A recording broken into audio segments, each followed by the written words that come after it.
أتى رمضان للأكوان بشرى، فطوبى إن صبرنا اليوم أجرا. فهيا ننفض الأحزان هيا، ونبدي رغم هذا الكرب بشرى. الشيخ البروفيسور كمال العرفي في هذه الومضة في هذا الموضوع على الأكل والشرب ناسيا في رمضان. نرجو أن ينال إعجابكم ودمتم طيبين، والسلام عليكم. بسم الله الرحمن الرحيم. الحمد لله رب العالمين، وصلى الله وسلم وبارك على سيدنا محمد وعلى آله وصحبه ومن اهتدى بهديه إلى يوم الدين. وبعد، السلام عليكم ورحمة الله وبركاته. رمضانكم مبارك وتقبل الله منا ومنكم.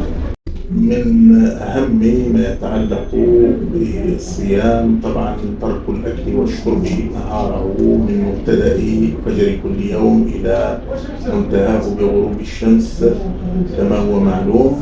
ولكن يحصل أنه قد يسهو الإنسان في نهار رمضان وفي نهار الصيام عموما حتى في التطوع وفي غيره، فربما يأكل سهوا أو يشرب سهوا.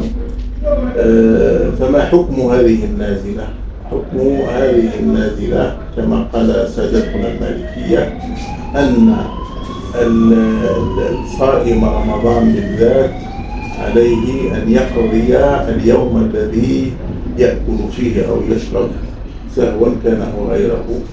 وحملوا حديث النبي صلى الله عليه وسلم الصحيح الوارد في الباب من أن من أكل أو شرب ناسيا في الصيام أو عموم الصيام فإنما أطعمه الله وسقاه. حملوه على غير رمضان وحملوه على صوم التطوع.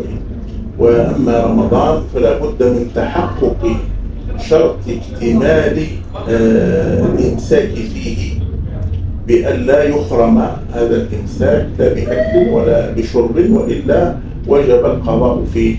ولماذا؟ لأن تمام الصيام بترك هذه المفترات بكل أنواعها، ولا يصح في الفرض أن يؤدى مع انخرام جزء من النهار بأكل أو بشرب.